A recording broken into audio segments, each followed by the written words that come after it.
how you can create sub bullets in Word. So without any further ado, let's get started with this video. First of all, you have to open up your Word in your laptop or your desktop. Now, to add bullet, as you can see, I have already created some word. You can simply highlight all this word and then click on home. Now, from this toolbar, there is an option to add bullets. So you can simply click on bullets, and as soon as you do that, bullets will be added to your text. Now again, to create highlights, again select the words, and once you select them, again click on home.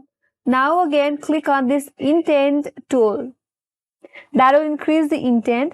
Once you click that, sub bullets will be created like this.